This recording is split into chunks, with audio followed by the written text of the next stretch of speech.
아멘. 자, 오늘은 요한복음을 잠깐 멈추고 오늘과 다음 주는 어린이주일, 어버이주일 말씀을 같이 나누겠습니다. 오늘은 어린이주일 말씀을 같이 나누겠습니다. 먼저 지난주 말씀 복습 한번 해보겠습니다. 지난주 어떤 말씀이었습니까? 지난주가 바로 진리를 알지니 진리가 너희를 자유케 한다는 말씀으로 유명한 그 말씀이었죠. 자, 제자가 무엇이라고 말씀하셨습니까? 예수님께서 제자가 무엇이다? 제자가 무엇입니까? 제자. 예수님께서 정의하신 제자의 모습은 바로 하나님의 말씀에 굳건한 자, 하나님의 말씀에 흔들림 없는 자, 그들이 바로 제자다라고 말씀하셨습니다. 제자는 하나님의 말씀, 즉 성경 말씀을 진리로 믿는 자, 이게 진짜입니다 라고 믿는 자가 제자의 삶, 제자의 모습이다 라고 말씀하셨습니다. 또한 그 제자의 특권을 말씀하셨는데 진리를 알지니 진리가 너희를 자유케 한다라고 말씀하셨습니다. 여기서 진리가 무엇이라고 말씀하셨습니까? 진리? 원어로는 알레데이아라고 말씀드렸는데 이 진리는 바로 변함없는 것, 변함없는 것을 진리라고 말씀하셨습니다. 즉 성경 말씀. 그래서 하나님께서 말씀하셨죠. 1.1획도 변함이 없을 것이다. 점 하나도 아무 의미 없이 찍히지 않았다는 겁니다. 히브리어로 점을 찍는다는 것은 의미가 달라지는 겁니다. 점을 앞에 찍느냐 뒤에 찍느냐에 따라서 의미가 달라지는데 그 점 찍는 위치도 하나님께서 정하셨다는 겁니다. 즉 이 말씀은 변함없는 진리다. 변함이 없다 라고 말씀하셨습니다. 그 진리를 알지니 진리가 너희를 자유케 한다고 말씀하셨습니다. 자유케 한다는 게 뭔 뜻입니까? 막 살아도 된다는 겁니까? 막 살아도 된다? 너희 마음대로 살아. 자유하게 살아. 이런 겁니까? 즉 이 원어는 엘류데오라는 것인데 이 원어 뜻은 해방되다.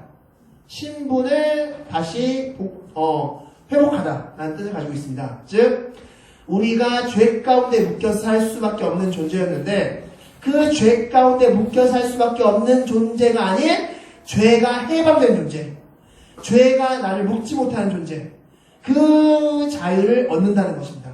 그리고 하나님의 자녀로서 신분을 회복한다는 뜻을 가지고 있습니다. 그런 제자의 특권을 너희가 누릴 수 있고 그러기 위해서는 너희가 예수 그리스도가 구원자임을 하나님임을 믿어야 된다라고 말씀하셨습니다. 그게 바로 지난주 말씀이었습니다. 자, 그럼 이번 주 말씀은 바로 어린이 주일 단골 말씀이라고 생각할 수 있습니다. 어린이 주일하면 꼭 이 말씀을 많은 교회에서 말씀하는데 오늘의 질문은 이것입니다. 어린아이와 같다는 것은 무슨 뜻일까요? 어린아이와 같다는 것은 무슨 뜻일까? 오늘 이 질문에 대한 답변을 같이 말씀을 통해서 보도록 하겠습니다. 자, 5월 5일, 이제 이틀 후인데 5월 5일은 무슨 날입니까? 어린이날이죠. 자, 여러분 다 알고 계시듯이 어린이날은 소파 방정환 선생님께서 제정하신 날로서 1923년도에 어린이날이 제정되었고 지금과 같은 법적 공휴일, 빨간 날이 된 것은 1975년도부터라고 합니다. 즉 약 50년 정도 전에부터 이제 어린이날이 빨간 날로서 이제 법적 공휴일로서 지키고 그날은 어린아이와 같이 우리 자녀들과 같이 좋은 곳으로 가서 어린아이에게 즐거운 추억을 선물하는 그런 날이었습니다. 자, 예수님도 어린아이들을 굉장히 많이 좋아했습니다. 오늘 본문 말씀 보시면 아시겠는데 자, 먼저 오늘 본문을 보기에 앞서서 가장 중요한 키포인트는 무엇이냐면 오늘 이 본문 말씀은 예수님이 천국에 대해서 설명한 말씀이라는 겁니다. 천국에 대해서. 천국은 이런저런 것이다. 천국 비유 말씀이다 라는 것입니다. 오늘 본문은 천국 비유 말씀이다 라는 것을 먼저 전제로 기억하신 상태에서 오늘 말씀을 들으시기 바라겠습니다. 자, 먼저 13절 말씀 다 같이 읽겠습니다. 13절입니다. 다 같이 읽겠습니다. 시작! 사람들이 예수께서 만져주심을 바라고 어린아이들을 데리고 오매 제 아들이 꾸짖거늘. 아멘. 자, 먼저 어린아이들을 데리고 왔다라고 말씀하고 있는데 여기서 어린아이들이라고 번역된 이 단어가 이 성경 이 말씀, 이 스토리가 세 군데에 적혀 있습니다. 총 마태복음, 마가복음, 누가복음에 적혀 있는데, 그런데 마태복음과 마가복음에서 어린아이를 뜻한 단어와 누가복음에서 어린아이를 뜻한 단어가 다르게 적혀 있습니다. 마태, 마가복음에는 뭐라고 적혀있냐면 파이디온이라고 적혀있어요. 파이디온, 원어로 보면. 이 어린아이를 뜻하는 그 단어로 파이디온을 선택해서 적었습니다. 그런데 누가복음은 브레포스라는 단어를 썼습니다. 여기서 파이디온과 브레포스의 차이를 말씀드리면, 파이디온은 초등학생들, 지금으로 따지면 초등학생들 정도의 나이입니다. 그게 파이디온이에요. 파이디온. 그 정도 연령대 아이들을 파이디온이라고 합니다. 근데 이 브레포스는 갓난아이, 젖먹이 아이를 브레포스라는 단어를 씁니다. 즉, 이것으로 봤을 때 그 당시 예수님 주변에는 엄마의 품에 안에 있는 어린아이부터 시작해서 지금의 초등학생 정도에 되는 큰 어린아이들까지 여러 나이대의 어린아이들이 예수님 주변에 모여들었던 것 같습니다. 그래서 그 중에서 마태, 마가는 그 초등학생을 유심받고 그것을 기준으로 적었고, 누가복음은 갓난아이를 기준으로 적었고, 이렇게 볼 수 있을 것 같습니다. 자, 13절 말씀 다시 보면 이 아이들이 왜 예수님께 몰려왔냐? 뭐라고 말씀하고 있습니까? 예수께서 만져주심을 바랬기 때문이다 라고 말씀하고 있습니다. 예수님께서 만져주심을 바랬기 때문이다. 자, 여기서 만져주신다라는 이 단어가 단순한 터치, 단순한 스킨십을 의미하는 단어가 아닙니다. 이 만져주다라는 단어가 원어로 하프토인데, 이것은 바로 기름 붓다라는 단어입니다. 기름 붓다. 즉, 여기서 만져준다는 뜻은 안수한다, 그리고 축도한다, 뭐 이런 단어를 볼 수 있는 겁니다. 치유한다, 이런 단어로서 볼 수 있는 겁니다. 그것이 16절에 적혀 있습니다. 우리 16절 말씀 다 같이 읽겠습니다. 시작! 그 어린아이들을 안고 그들 위에 안수하시고 축복하시니라. 아멘. 예수님께서 아이들을 안고 뭘 하셨다고 말씀하셨습니까? 안수하시고 축복하셨다. 단순히 아이고 귀엽다, 얘야 아이고 귀엽네 하면서 단순한 터치를 하신 것이 아니라, 스킨십을 하신 것이 아니라 이 아이들을 안수해 주셨고 축복해 주셨다는 겁니다. 기름 부음을 해 주셨다는 겁니다. 이 아이들에게. 즉, 이 아이들의 어머니, 이 아이들의 부모님이 예수님께서 우리 자녀를 안수해 주시길 바라면서, 축복해 주길 바라면서 예수님께 데리고 왔고, 예수님은 그 아이들을 안수해 주고 축복해 주셨다라고 할 수 있습니다. 그런데 이제 문제는 그 주변에 있던 제자들이 문제였습니다. 우리 13절 말씀 다시 한번 읽겠습니다.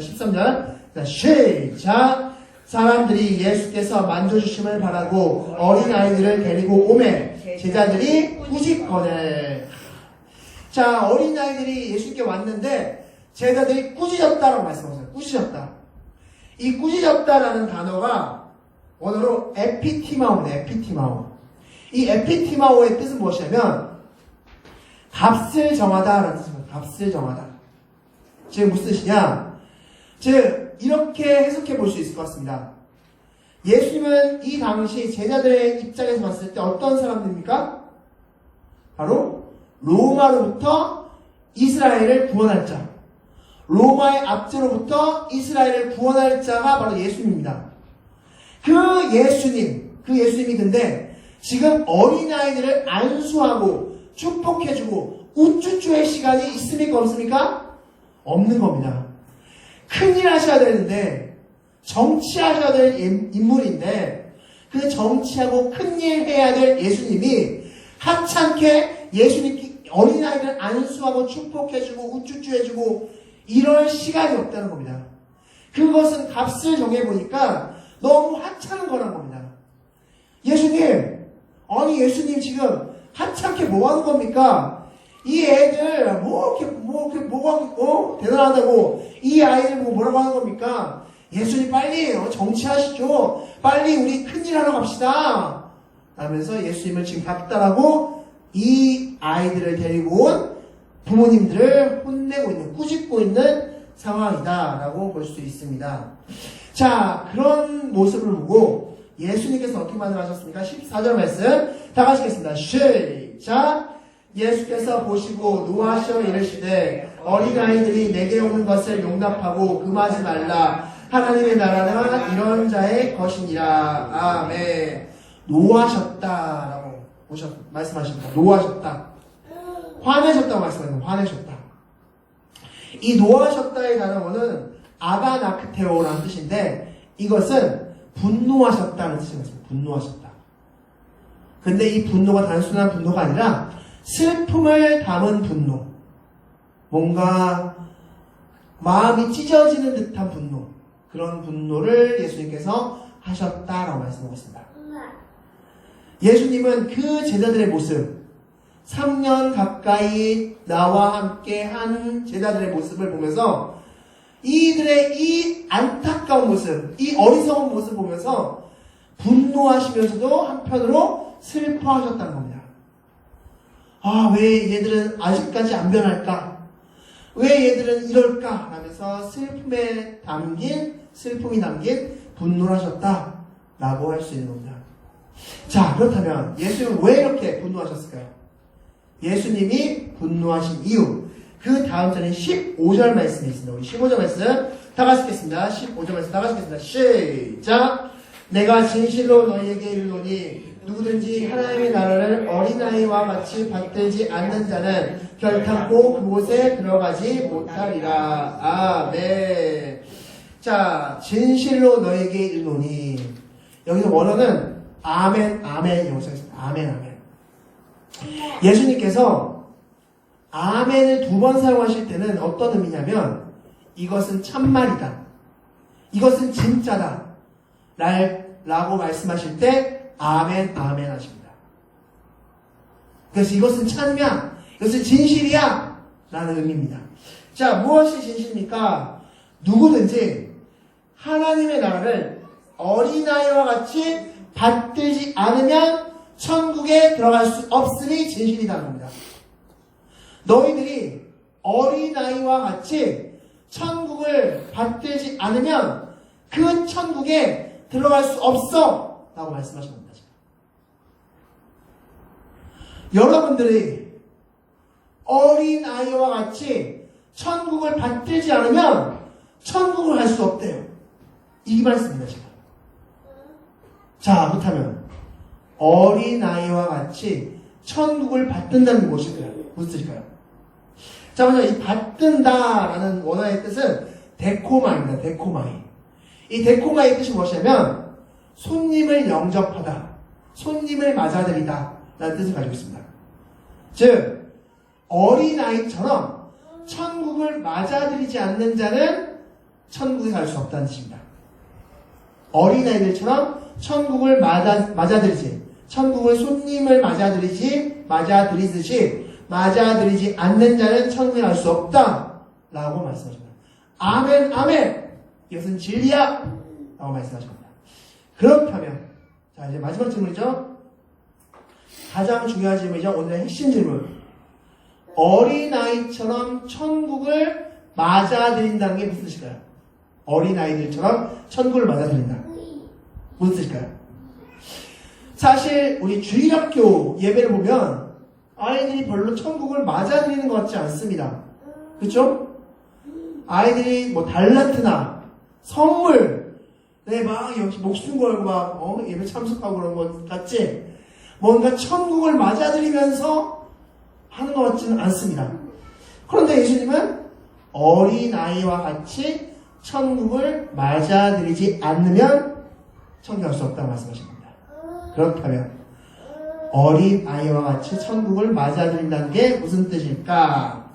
자, 이 본문은 오늘 지금 여러분께서 읽으신 이 본문은 앞서 말씀드린 대로 어린이 주일 단골 본문입니다. 그리고 주일학교 단골 본문이기도 하고요. 우리는 이렇게 말씀을 많이 하죠. 천국, 어린아이와 같지 아니하면 천국에 갈 수 없다 라고 하면서 이 본문을 크게 2가지로 해석합니다. 여러분들도 많이 들어보셨던 해석일 겁니다. 첫 번째 해석은 이것입니다. 바로 수용성입니다. 수용성. 어린아이들은 무비판적으로 수용합니다. 그죠? 네. 어린아이들한테 어떤 것을 말하면 그것을 다 진실로 여깁니다. 어린아이들한테 이렇게 이야기하는 겁니다. 야, 너가 누워서 자는 침대 밑에 괴물이 살고 있어 라고 이야기하면 어린아이들 믿을까 안 믿을까요? 믿는 거죠. 네.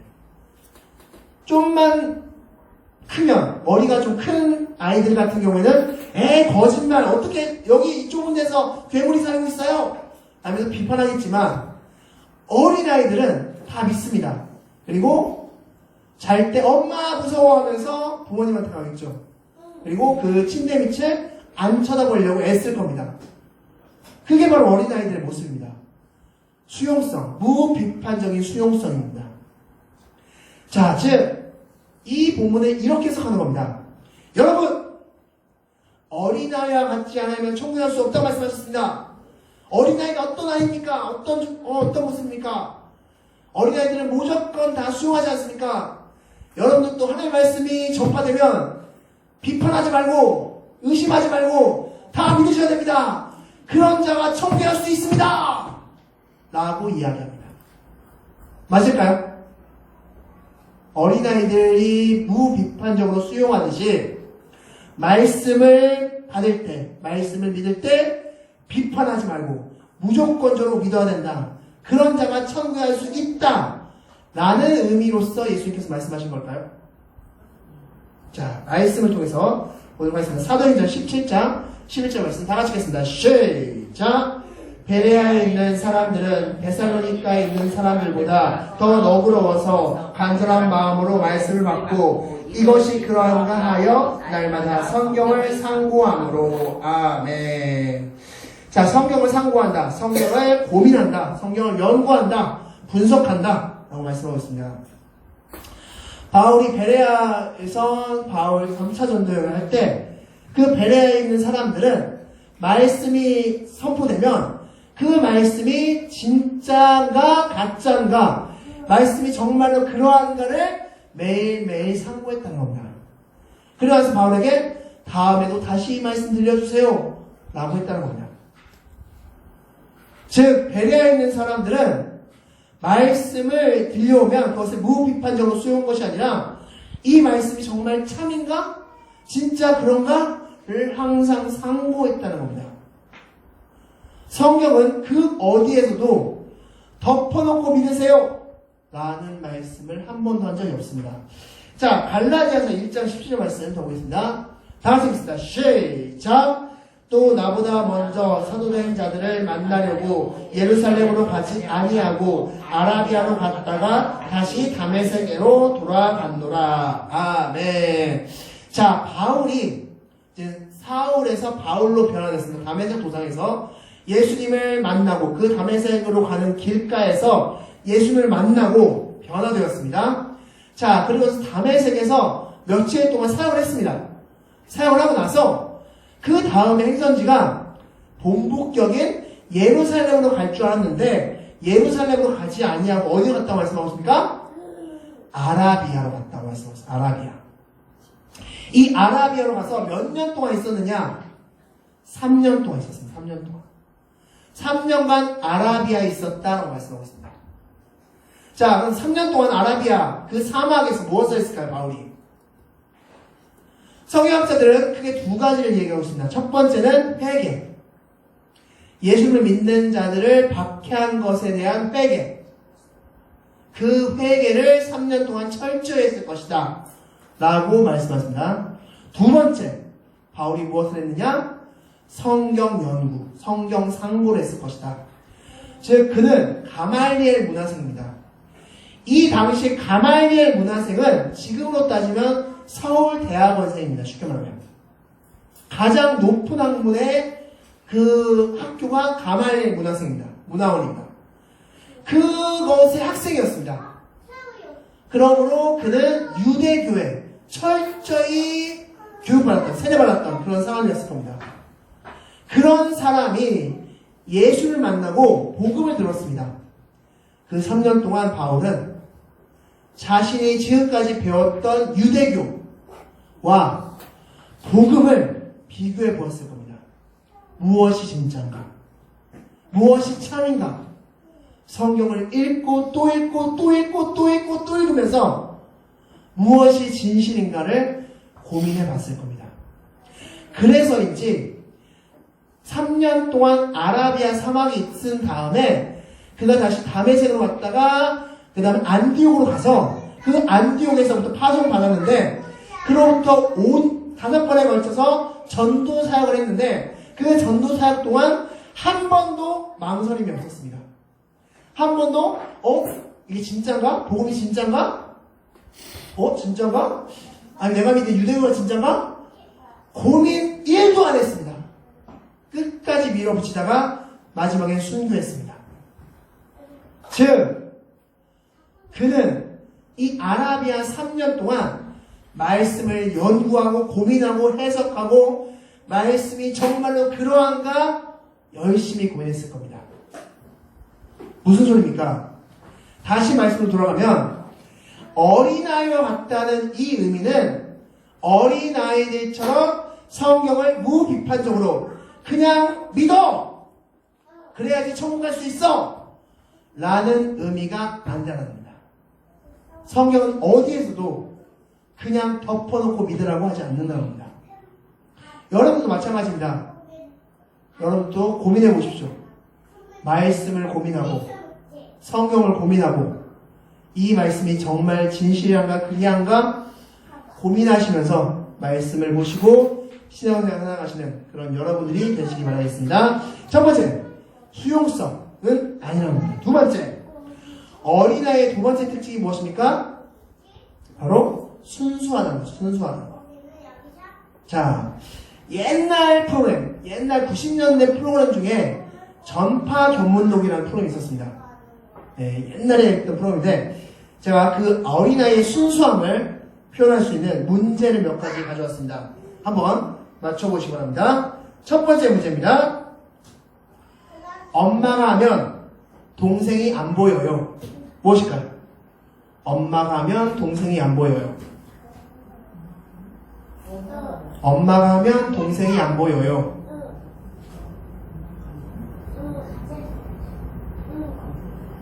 정답은 어부바. 어부바. 자, 두 번째. 이것은 앞뒤가 바뀌면 안 돼요. 이것은 앞뒤가 바뀌면 안 돼요. 뭘까요?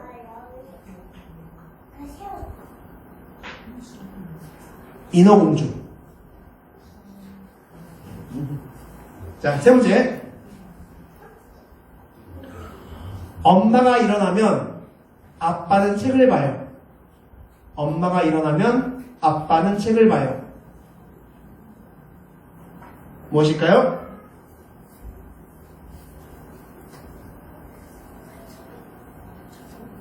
노래방. 엄마가 노래 부르러 일어나면 아빠는 이제 책을 지죠. 다음 노래 뭐가 있나 하고. 자, 어린아이들은 굉장히 순수합니다. 네, 순수하죠. 어른들이 생각하지 못하는 그런 생각을 합니다. 그래서 이 본문, 어린아이와 같이 되지 않으면 천국에 갈 수 없다는 이 본문을 이렇게 해석합니다. 여러분, 어린아이처럼 순수해야지만 천국에 갈 수 있습니다. 여러분들도 항상 순수하게 착하게 사십시오. 그래야지 천국에 갈 수 있는 겁니다. 라고 해석합니다. 어린아이처럼 순수해라 라는 말씀으로 이 본문 해석합니다. 맞을까요? 이 본문이 어린아이처럼 순수해라, 착해라 이런 뜻일까요? 마음이 깨끗해라 이런 의미일까요? 자, 말씀 쪽에서 보도록 하겠습니다. 로마서 3장 23절 말씀 다 같이 읽겠습니다. 시작. 모든 사람이 죄를 범하였음에 하나님의 영광에 이르지 못하더니. 아멘. 이 말씀 이렇게 해석하는 거에 오류가 있습니다. 무엇이냐? 하나님의 영광을 너무 낮게 본다는 겁니다. 우리 구원의 기준은 엄청 높습니다. 만약에 단순히 좀 착하게 사는 것이 구원의 기준이었다면 예수님은 십자가에 안 돌아가셔도 됩니다. 우리 좀 착하게 살면 되잖아요. 나쁜 짓 하나 할 거 안 하면 되잖아요. 남한테 욕할 거 안 하면 되잖아요. 거짓말 할 거 안 하면 되잖아요.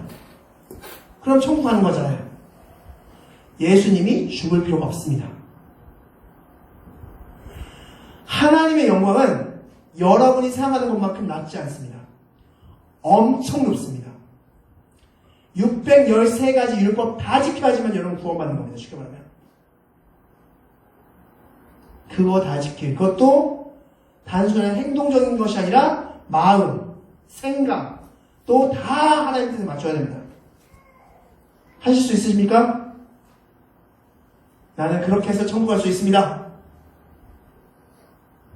그런데 어린아이와 같다는 해석을 착하게 순수하게 살면 될 수 있다는 식으로 해석해버리면 예수님이 십자가에 죽을 필요가 없다는 겁니다. 하나님의 영광은 어마어마하게 높습니다. 그래서 예수님이 죽은 겁니다. 그래서 다 이루었다고 말씀하신 겁니다. 그래서 침뱉음을 당하신 것이고, 그래서 십자가에 잘리신 것이고, 그래서 채찍질 맞으신 것이고, 그래서 창에 찔린 것입니다. 그걸 다 이루시기 위해서. 모든 걸 다 이루시기 위해서. 말씀하세요. 요한복음 3장 3절 말씀 다 같이 읽겠습니다. 시작!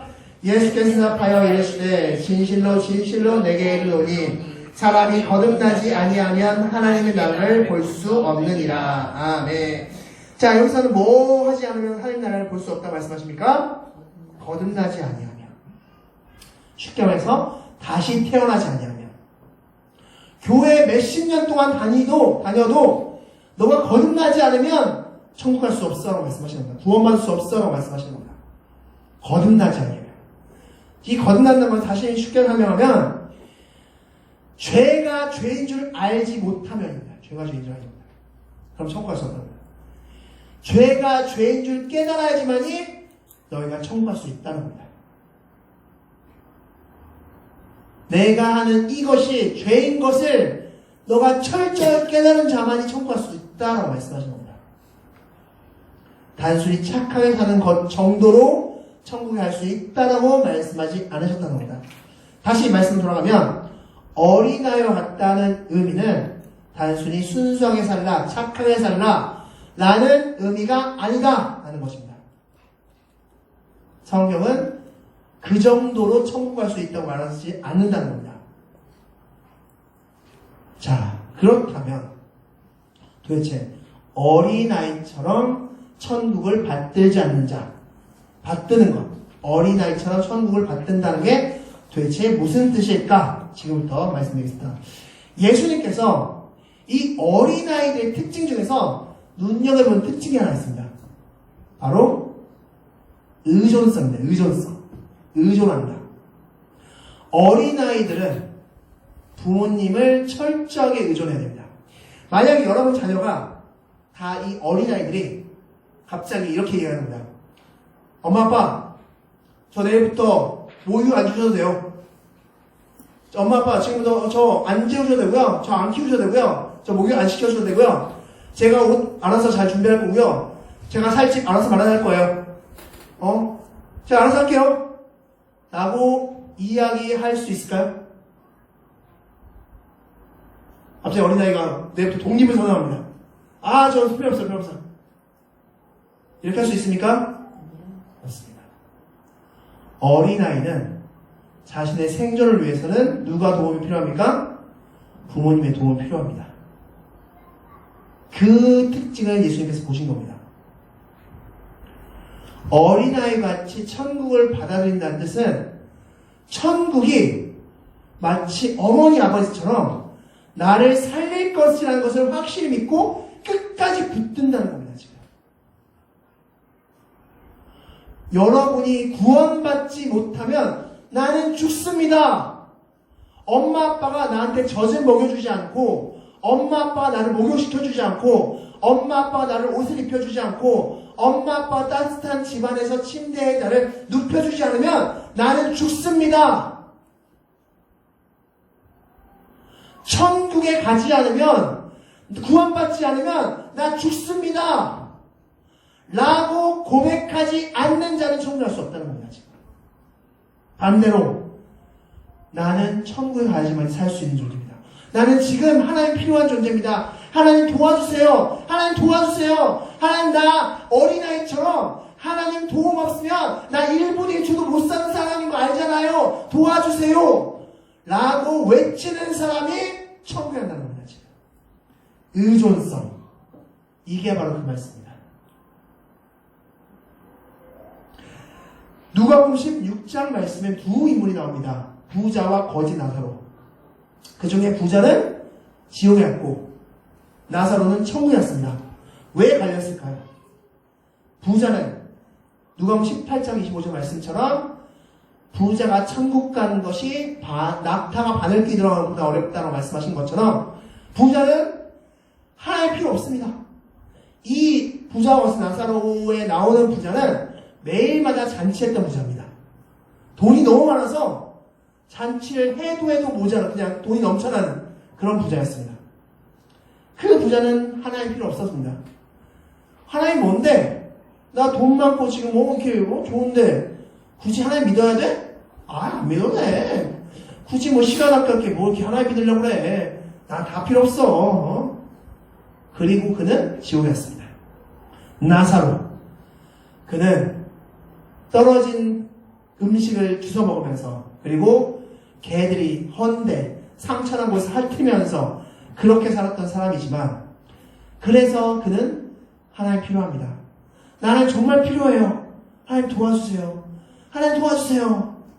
라고 그는 매일마다 하나님께 매달렸고 그는 천국에 갔습니다. 하나님을 끝까지 붙잡았던 나사로는 천국에 갔고 하나님 필요 없어요 라고 이야기했던 부자는 지옥에 갔던 겁니다.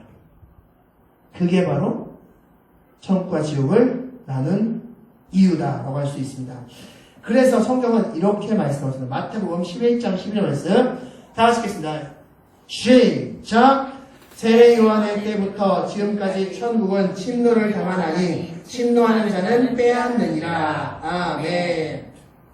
이 침노라는 단어는 전쟁 용어입니다. 그 당시 힘써서 억지로 빼앗다라는 뜻을 하고 있습니다.